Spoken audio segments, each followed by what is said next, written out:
Welcome back to Move It. I'm at Seegrid Corporation in Pittsburgh, Pennsylvania. This is a company that grew out of the robotic laboratories of Carnegie Mellon University, also here in Pittsburgh. They're the folks that bring you things like Mars rovers. But instead of exploring places like Mars, these robotic industrial trucks explore warehouses. Well, not exactly explore, because they already know where they're going. That's because these robots combine pre-programmed routes with a vision guidance system that uses cameras to help them recognize where they're at.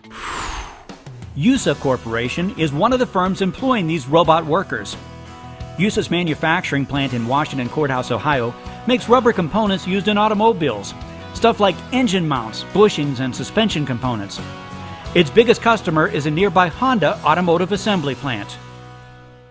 Over 50 production cells make the rubber components that are then packed into cartons. The parts next have to be moved to storage until the customer needs them.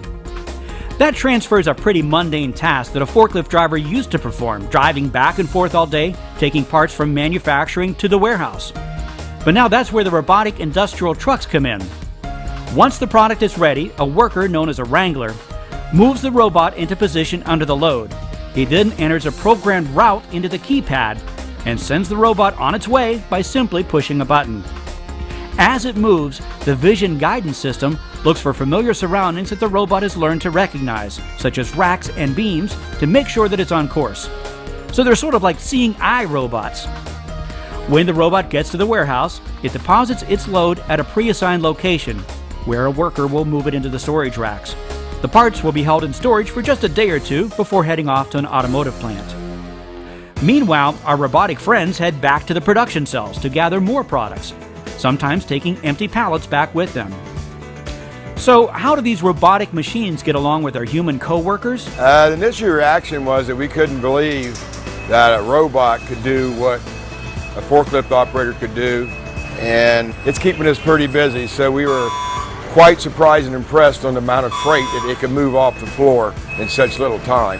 I can depend on the robot bringing this material, what we call finished goods, back to the warehouse. I can concentrate on my duties back here, and things get done quicker and a lot better. We've been able to see a significant decrease in manpower needed to transfer the material, so that's one savings. We've been able to decrease the number of leases that we have on forklifts. That's another savings. We don't have a lot of time waiting for somebody to retrieve the material. And we've also seen an increase in our floor space. And unlike manned forklifts,